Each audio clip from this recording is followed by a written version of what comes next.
You know, you want things simple, but they won't give it to you simple. And welcome to Hacking Business Technology, as we try to hack Google Hangout here to start our show on time. Oh my. Thank you, Google. Thank you, Google. So, how you doing, Matt? Good, Mark. How you doing? I'm doing good, real good. Good. So it's just you and I today. Barron is on vacation, being the summer there in Minnesota. He's enjoying the 3 days of warm weather they have. Well, what was this about Boston snow just finally melting? Oh, this is true. This is true. There was just finally one last piece of snow finally melting. We talked about that last night in dinner. I'm actually working out of Boston for July myself. Oh, yeah. So, and we were talking about that at dinner. It's just crazy weather here.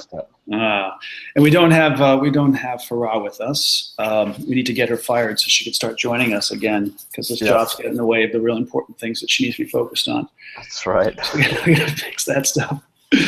And so let's get into it today. We've got a topic that took a little bit of a buzz on Twitter, fired off by Mr. Ken Gonzalez. He said, if I never hear the word maturity associated to ITIL and ITSM again, it'll be way too soon. Right? So, and I heard that. And what's your reaction to that, Mark, when you hear that? Well, I mean, people talk about maturity as some sort of meaningful thing that can be measured across organizations, and that's often not the case. And I think maturity assessments, of course, are risky at best in terms of getting the value for what you're paying for if you get one. And I don't know, it's complex, but I don't know, what do you think? Yeah, we're always trying to put companies in a box, right? Mm-hmm. When I used to sell software and services, I would say to people that there's kind of 3 different types of companies, or maybe there's 4 different kind of companies. There's lions that know they're lions. There's lambs that know they're lambs. And then sometimes there's a lion that thinks they're a lamb. And I can take all 3 of them because they kind of have a reality check. And maybe the last one, if they're a lion that thinks they're a lamb, at least they're open, they're willing, that they're easy to work with. So I like those clients too. But I would have those clients that were lambs that would think they were lions. So I would use this expression, right? But in essence, what I'm saying is it's not necessarily maturity, but it is strength weakness. And so when I hear the term maturity, that's what I'm thinking of. It's like, you're strong players. It's kind of like, in baseball, we have AAA and the minor leagues, and we have the major leagues, right? Yeah. So we got this plus minus. It's levels. It's are you strong enough? Are you good enough? Yeah, and in the right areas specifically. I think the 1, 2, 3, 4, 5 maturity model is pretty pointless, because an organization may, if you had a spectrum of areas that you could be mature in, yes, some organizations may care about, this area over there and that area over there, and not care so much about the ones in between because they're not as relevant to their business or their strategy. Mm-hmm. And yet you lose that in some sort of simplified maturity model. Maybe they're not a 3, but in those particular areas, they're a 4. Right. So, and I wrote a blog post on this a couple of months ago, which was called "Getting Your ITSM House in Order." And what I was talking about is, the reality is people say, "Oh, we're going to start doing ITSM," and in the blog post I said, "Everybody's doing ITSM. You're already doing it. Now your processes may be broken, or they might be written on paper napkins, or but in some you're fixing stuff, you're responding to requests." You're making changes. Yeah. Now, are they traceable? Are they measured so that you can make decisions on where to improve? Then now what you're doing, I look at that. That's maturing, right? You're saying, okay, well, I'm going to look across and I'm going to start to see how I can make improvements. Yeah. And one of the things that I say in that article is, I followed up with another article about IPCC and why that fails. Because people say, oh, I'm going to just do incident, problem, config, and change. We're going to get those working. And then we'll worry about knowledge, and then we'll worry about configuration. Yeah. So it's just like you can try to mature incidents so much, but if you don't have knowledge, it's going to hit a wall. You can't mature it without knowledge. You can't mature it without, more fundamental request management, right? Yeah. Because like here's a good example that I've always used is to assess an organization. I'd ask them, I said, do you put your incidents and requests in one queue? And if they tell me that they do, I innately, as a consultant, would have said, you're immature. And here's why. Because you're looking at volume, but not impact. Mm-hmm. You're looking at all the things that IT is being asked to do. Yeah. But by separating incident and request, incident's telling you how fragile your infrastructure is. So as a CIO, it's telling me how much I need to invest in my technology stack, right? Getting rid of technical debt, improving the infrastructure. Whereas request is telling me how much I need to evaluate automation and do I have the right skills and the right capacity of staff to fulfill an order? Do I have the right suppliers? So I look at those things if they're meshed together, and I'm saying, well, our average response time to fulfill a request that comes in, whether it's a request to fix something or it's a request to purchase something, or it's a request to change something, or request for a new enhancement. If those are all together and our average response time is like a day or 2 days, well, it's like, how long did it take you to get that iPhone versus reboot that laptop? Yeah. Or whatever, So what you're telling me is that you are not mature enough to digest and analyze information and make good decisions. You're like a preteen in my mind. Tween. Yeah, tween, right? You think it's a good idea to text your address on Snapchat to people you don't know, or it's like you make bad decisions. You're immature in your decision-making process. Yeah. That's how I look at it. So Go ahead. No, I was going to say I'm not so sure. I'm in agreement with Charles Betts and Peter Linares and a bunch of others were kind of chiming in and saying maturity it has no value. There's no theories. There's no evidence in it. And I actually wrote back. I just said, no, Charles Betts, wrong. There's plenty of theories. Plenty of theories. You might be right that there's no evidence. Well, but look how many people have maturity models. Gardner, I know that I love the questions on maturity systems. To me, they're great. I mean, if they're good questions. I mean, because it causes you to think about things maybe you've forgotten or aren't thinking about or aren't addressing. If one of the questions is, for, let's say, service level management, when was the last time you had a full service level review meeting with your customer?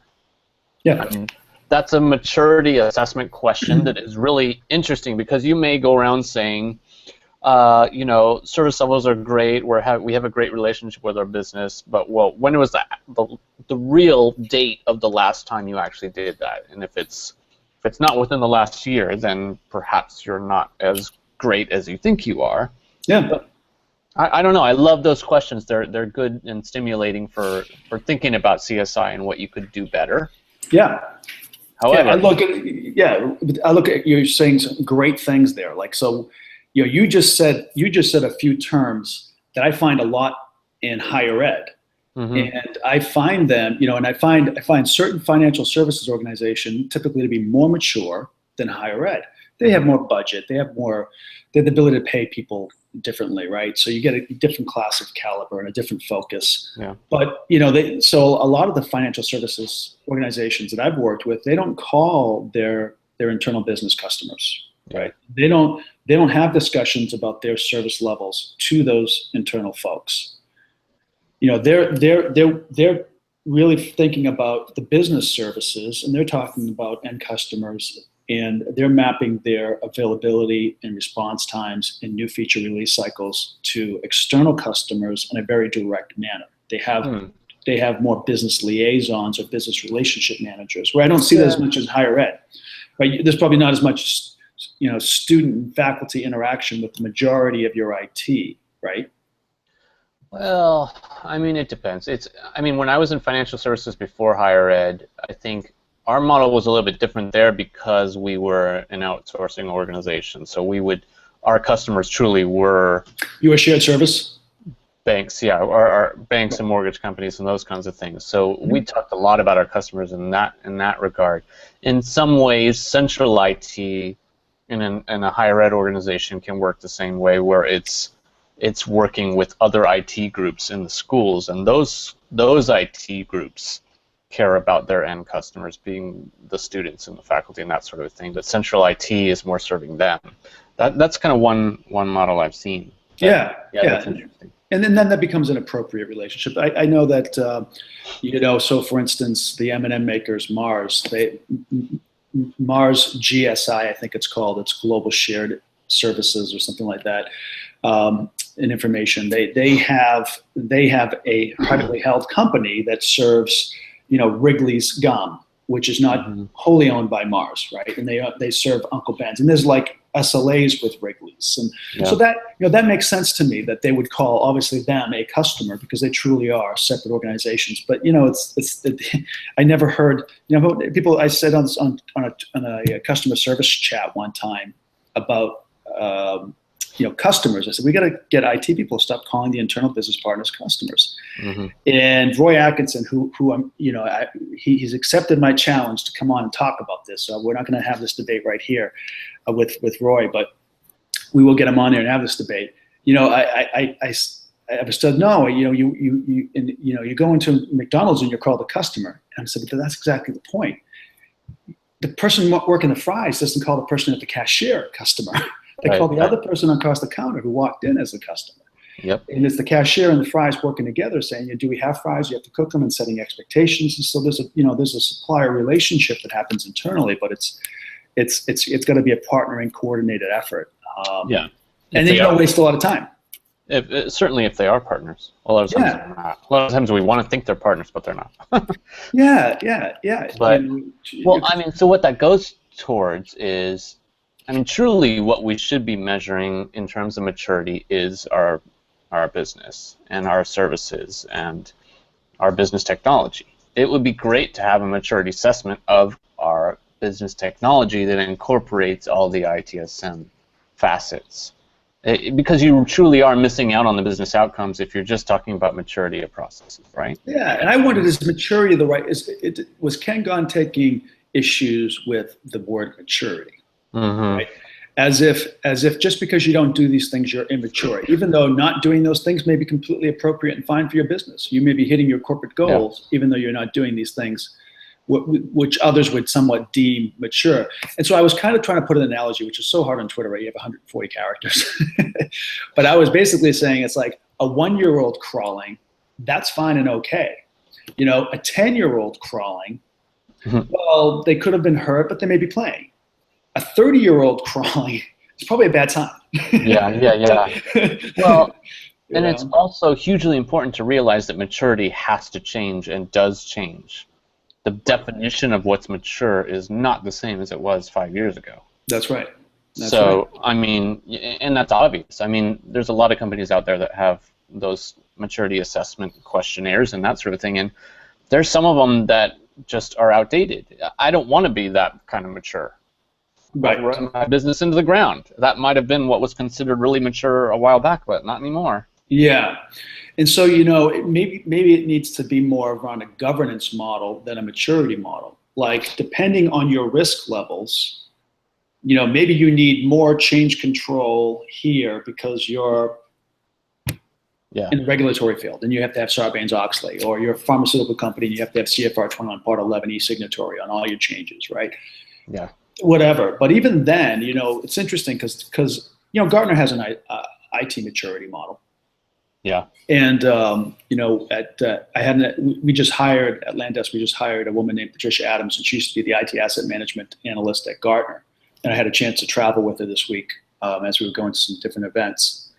And she speaks to these maturity models in a very intelligent way that, as an analyst looking at product suites, she can help align product suites to customers, right? She might talk about vendor XYZ, and she's like, yeah, they really work well with organizations at this level of maturity, but they don't have software normalization, and they don't have reclamation, and they can't do deep provisioning, and they have no ability to account for hardware disposal, and that's where vendor ABC is better for these more mature organizations. And so in that context, as a CIO, I think I like the idea of a model. Maybe the word not maturity, but what she actually talked about was governance, right? If you think about that, she was talking about, hey, here's how we have to govern software. Here's how we have to govern assets.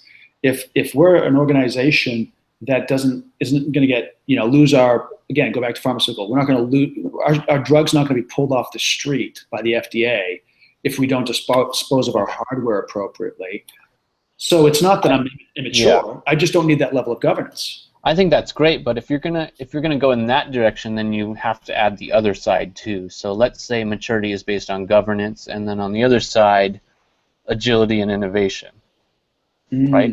What is your ability to, on the fly, per se, provide new customer functionality or user functionality or whatever you have? That's maturity in a strategic way that perhaps none of these process-based maturity models are speaking towards. Governance, innovation, agility. Again, it goes back to those business outcomes. I mean, let's say there was a maturity assessment for a business service instead of a process, and instead of talking about knowledge in terms of a process, you talk about knowledge in terms of those outcomes. Are users able to understand what they need to understand about getting the most value out of your product as they need it? Right. That's a maturity question that deals with knowledge instead of a process-based maturity model that would be what? Are there articles available? Right. Whatever, right? Checklist driven. Yeah. Yeah. Yeah, and I think that's, again, but that goes back in my mind to a good governance model that says, here's the risks of not doing those things. Yeah. And here's the benefits of doing it. We don't, it's funny, I just started doing this presentation around, service management. And part of the presentation is you have managed services, but then you also have unmanaged services. And I just said, get out of the IT thing. Let's just talk about like insurance for a second. Imagine if you were an insurance company and you wanted to go unmanaged on your services. Well, you wouldn't issue quote numbers and binding numbers and policy numbers. You'd use sticky notes and email and spreadsheet. You wouldn't have a system that tracks your benefits to claims and ensures that the premium's paid before you issue checks. You would just take the customer's word for it, because who would ever try to do insurance fraud? That's never going to happen. That's kind of funny. I used to be in insurance years ago, and we used to joke that why don't we just fire everyone and just pay every claim that comes in with the money we're saving from firing everyone? It might work. I don't know. It could work. It could work. Yeah. But then obviously you would become the company that everybody would target. I know, right?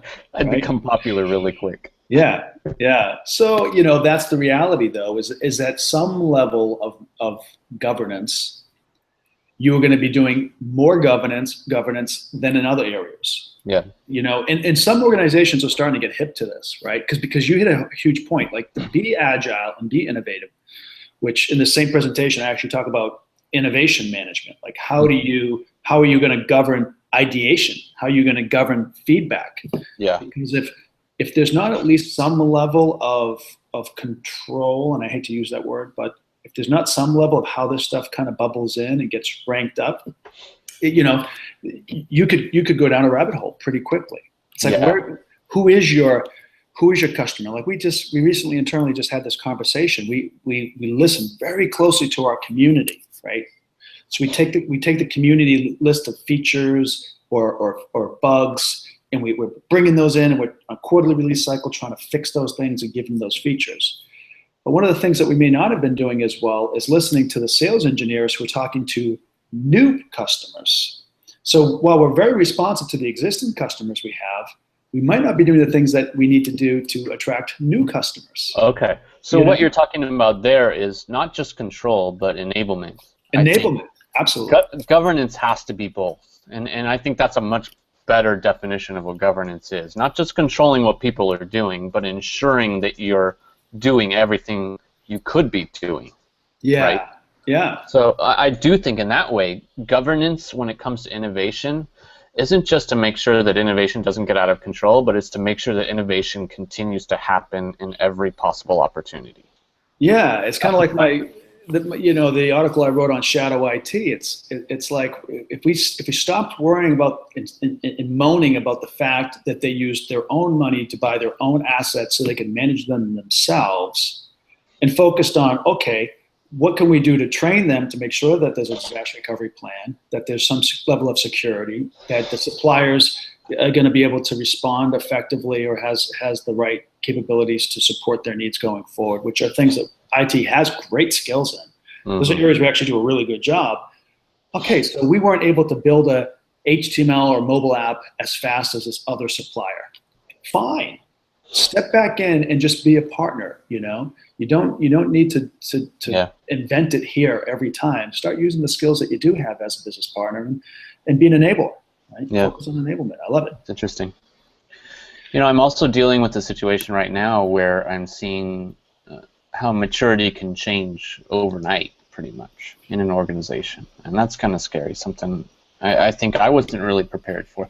Wow. Like what kind of? Well, largely the reason, for the last few years I've been involved with availability and event management a lot, and monitoring and that sort of thing on the system side and operations, and we had a CIO that was very, very in tune with understanding, the user experience and how to speak to availability in a way that was meaningful to the business and that sort of thing. And he left, and there just wasn't really someone to take up that torch again. And the ripple effects were quick and vast, and just seeing the maturity kind of erode within the organization. And it's the nature of the way people are, but to get application owners or service owners.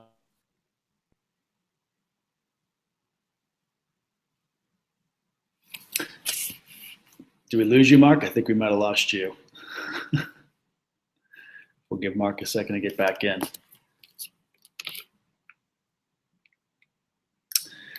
So Mark was just talking about availability, and then you popped out, Mark. Did you lose me? Yeah, you were talking about availability, and then you dropped off. You froze. I wasn't sure if they were hearing me or you. We'll find out, I guess, after. But in any case, I was just talking about some of the breakdowns, groups not being able to work together as well, and the vision of what we were trying to accomplish with availability and monitoring quickly eroding, and it's difficult. And what are they turning their attention to? So if availability and performance are not core missions for them, are they just now focusing on faster changes and faster release cycles and not? No, it's just for example, the goal for us and the process was designed to talk towards user experience and anything, availability being, from an end user perspective, what is affecting my application. What is affecting my performance, and a service owner would have accountability for that no matter where the root cause of an application outage may lie. Yeah. And that's what's shifting. The focus is going more towards, this is what I'm responsible for. If it's not this, I don't care about it. Yeah. No, I mean, that's interesting too. Because going back to maturity. 10 years ago, I wrote a maturity model around enterprise monitoring that started at, do you have the basics up, right? Are you pinging devices? Do you have some network capacity traffic analysis? Are you watching CPU and memory and applications, executables, services being up? Yeah. Then going up to the next stack, which is, okay, let's look at our application performance, like how much of our if it's a J2E environment, how much of our JSP time is being spent, or enterprise Java beans, the Java network data interface layer, like breaking that thing down. And then we moved it up to the next level, say, okay, now about your vital business functions, can you synthetically monitor them, right? Yeah. And then real user monitoring, like can you look at your real users, real transactions, real time, and do end-to-end, all the way through the tiers, client, web, app TV. That's exactly where we were. We did all of that, but what's missing is the IT message behind all of that. If you've just got different groups who care about different pieces of that picture, then no one is talking to the business and saying, here's what this all means. You can always talk to me to explain the message of what's happening. Yeah. And that's what we've lost. There's a maturity of vision, and there's a maturity of of kind of encapsulating that message that we've lost. And that's very difficult to keep sustaining when you don't have that thing that ties it together. It's a leadership problem, obviously, and it's something I'm trying to salvage, but with kind of a disparate view at the top levels, it's much more difficult. So what it brings me back to is when you think about maturity, it's crazy how easy it is to go from a high level to a lower level if that's what you're seeing maturity as. You know, those things that are critical for establishing a consistent, holistic message from IT to its partner, the business. You know, it's losing that partner piece. Right. So I wonder then if it begs the question that can you have a strategy that's mature, and can you have operations that's mature, but the ability to then, like for instance with your CIO, if there wasn't that transition planning in place, that someone else was going to pick up and run the torch on these initiatives that were keeping, you know, the strategy and the operational excellence together, you know, do you have that OCM?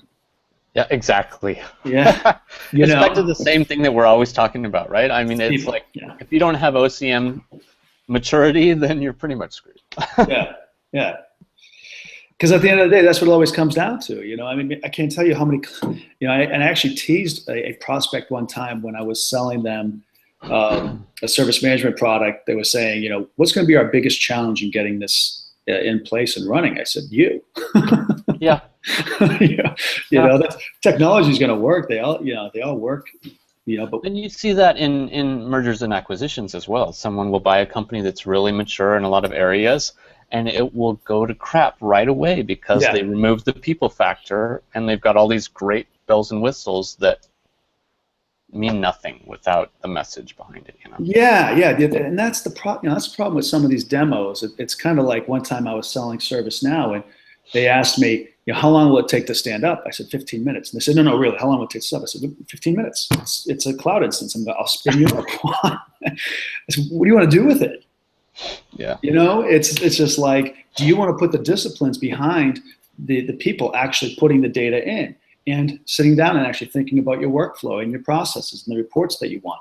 I mean, we can make these demos look fantastic. You know, the tools are great, but you know, what is it that you're actually going to do with it requires that human change of effort, and that's why you know, I don't think we're going to get away from the term maturity. I think Ken Gon just had a bad day or something.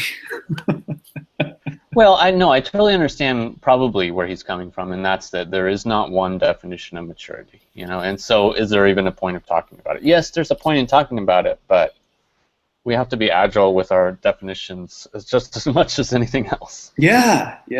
You know, because it's like if you said 10 years ago, do you have a supplier management strategy to somebody? They probably said, no, I don't. And you wouldn't really think that they were necessarily an immature organization because most people didn't. Yeah. But now, because of the way regulatory is driving it, because of SaaS, cloud, BYOD, and security, like you know, to pass some security compliance like PII and PCI, you have to have your vendors certified. So supplier management now has taken a lot of focus. Everybody's now saying, you know, can we do supplier management? Can we rank card and rate our vendors in real time? So we're being forced to change the way that we look and demand a different level of maturity. Mm-hmm. You know, and you know something too? It's funny. It's just like, you look at our society. If 20 years ago a kid didn't hold a door open for somebody, they'd go, that's not a very mature child. Mm. But now this new generation, you know, we give them excuses. Well, okay, they don't have social skills. Yeah, it's a phase. But they're this and this, right? Yeah. So, well, you know, if we're talking specifically about maturity assessments, I mean, certainly we can be doing better as an industry. It's, you know, I took an assessment the other day on the internet about like what political party I most align with or something like that. And so there are tons of questions, and you can vote on each one of them, and then you can also designate how important it is to you, right? Yeah. I mean, even just adding that aspect on a maturity assessment might make a huge difference in how accurate it can be and what you can do with it. Here's a question about this particular process, but is this outcome important to your business at all? If not, lower that and then you'll get a more accurate score on where you really stand and what you need to do. Now, what drove that? Were you starting to say to yourself, man, I sound just like Donald Trump? No. It's funny. I was 13% of a political party that I really, really don't align with at all. I wonder where that 13% is. Yeah, well, I think we all change our views on, what our needs and demands are, which again, influences that whole governance model. What are your needs and changes? So, yeah. Well, great conversation. That's how you hack business technology. Thanks, Mark, for joining us. Thank you. See you, everybody. See you all next week. Bye, everybody. Bye.